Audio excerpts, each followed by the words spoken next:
മഴയത്ത് അച്ഛനവിടെ പോയി. അച്ഛനവിടെ ഒന്നും കാണാനുമില്ലല്ലോ. ബുക്കൊക്കെ പരത്തിയിട്ട് വയ്ക്കുകയും ചെയ്തു. ഈ മഴയും പെയ്യുന്നുണ്ട് അവിടെ. എന്തൊക്കെ ചെയ്യും? ഈ മഴയത്ത് എവിടെ പോയാവോ? കുളമൊക്കെ നിറഞ്ഞ് കവിഞ്ഞ് പിള്ളേർ വേണമെങ്കിൽ അസലായിട്ട് നീന്തി കളിക്കണമുണ്ട്.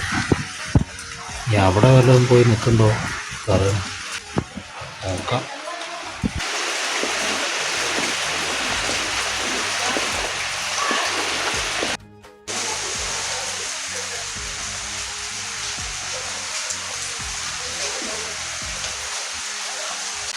അവിടെ ഒന്നും കാണാനില്ലേ. എല്ലാം പുറത്ത് വെച്ചിട്ട് എവിടേക്ക് പോയിട്ടുണ്ട്. എന്തായാലും ഈ മഴയത്ത് എങ്ങോട്ട് പോയി എന്നറിയില്ല.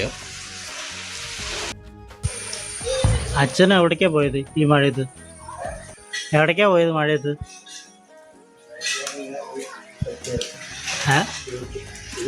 ഇങ്ങനെ വെറുതെ ഇങ്ങനെ പോയി ഇപ്പൊ അങ്ങനെ കുറെ വായനയൊക്കെ കഴിഞ്ഞപ്പോഴേ വായന ചിലതൊക്കെ മറിച്ച് നോക്കാൻ നോക്കി കഴിഞ്ഞപ്പോൾ ഒരു ഓട്ടം നടത്തി.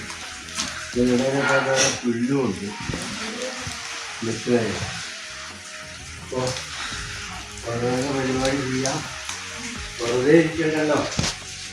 അപ്പോഴുള്ളൂ.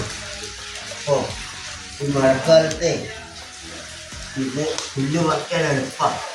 പുല്ലടയത്തെ പുല്ലുകളിങ്ങനെ പറിച്ച് കളയാൻ എളുപ്പമാണ്, മനസ്സിലായോ? ഇപ്പോൾ ആരും പറയണ്ട.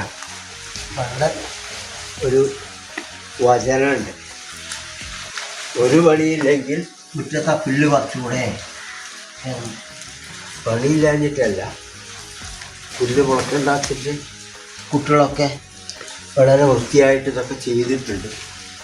എന്നാലും അതിൻ്റെ ഇടയിൽ വരുന്ന പുല്ലുകൾ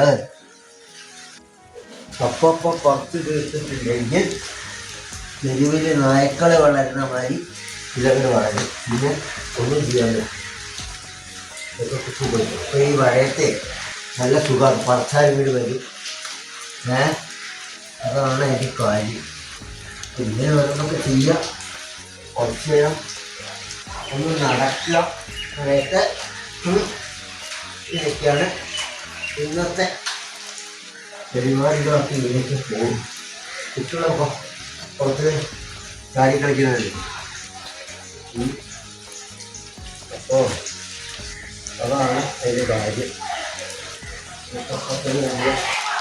നമ്മൾ മുറ്റത്തുള്ള പുല്ല് നമ്മൾ തന്നെ പറിച്ചാൽ നന്നായി.